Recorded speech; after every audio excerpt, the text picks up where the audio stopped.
My parents hurled the words at me like a sentence being passed down in court, their voices cutting through the dinner table air, thick with blame. "Family sacrifices for family," my dad snapped. "Your sister needs you," my mom pleaded, her eyes sharp as blades.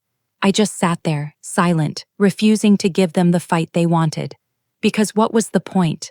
They weren't asking for help. They were ordering me to drain every cent of my savings.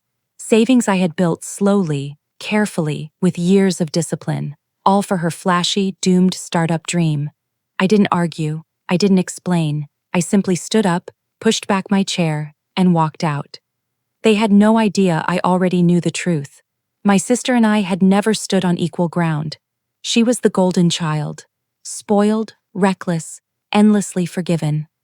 I was the shadow, quiet, steady, always carrying the weight no one else would. I once thought we were a team. I still remember her sneaking into my room during storms, trembling until she finally fell asleep in my arms. She once told me I was the only one who ever made her feel safe. I believed her, stupidly, because when she grew older, she learned to twist that trust into a weapon.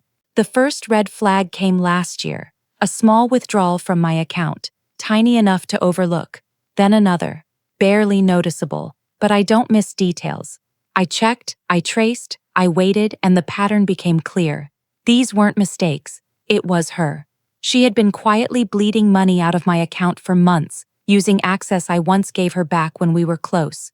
I didn't confront her right away. I waited, because betrayal isn't just about one bad choice, it's about who someone truly is. And sure enough, she did it again. That's when I gathered everything. Bank statements, transfer records, even the smug emails she sent her friends, laughing about how clueless I was. That night, something inside me shut off. My trust was gone, but I didn't explode. I didn't beg my parents to open their eyes. I started planning. I stopped being her safety net, their backup plan. I became something else, colder, quieter, untouchable. Every dollar I earned went into places she could never reach. I built walls of steel around my money, and while I was protecting myself, I let her keep thinking she still had me under her thumb. Because when people think they're winning, they stop being careful. When she came to me with her startup pitch, I almost laughed. It was a half-baked idea, recycled nonsense wrapped in buzzwords she didn't even understand. But my parents? They ate it up. Eyes glowing, voices soft. "Help your sister, she just needs one chance."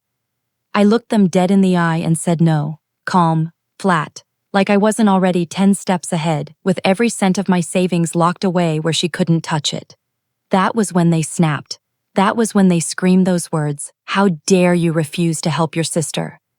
I left the table because the stage was already set. 2 days later, her so-called empire crumbled, her business account frozen. The investor she bragged about vanished after seeing the evidence. Her shiny new website flagged for plagiarism. The funds she bragged about? Gone. Because I had packaged up every piece of proof and sent it straight to the people she had tried to fool. Her entire fantasy shattered piece by piece, and she never even saw me coming. This morning the phone rang, my mother's voice cracked, raw with panic. "They froze everything.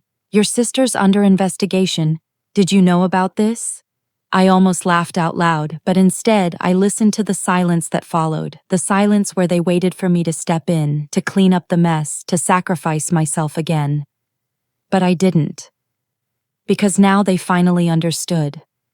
I hadn't refused out of greed. I refused because she had been feeding off me for years. I let them see the wreckage with their own eyes. I let them choke on the truth.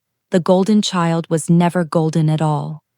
Later, I stood by the window, coffee in hand, watching sunlight stretch across my quiet apartment. For the first time, everything was clear. She played her game, I played mine, but unlike her, I don't bluff, I don't gamble, I calculate, I execute, I finish. My parents always told me family meant sacrifice. They were wrong. Family means accountability, and she earned hers. I didn't argue, I didn't shout, I just walked away. And in that silence, she lost.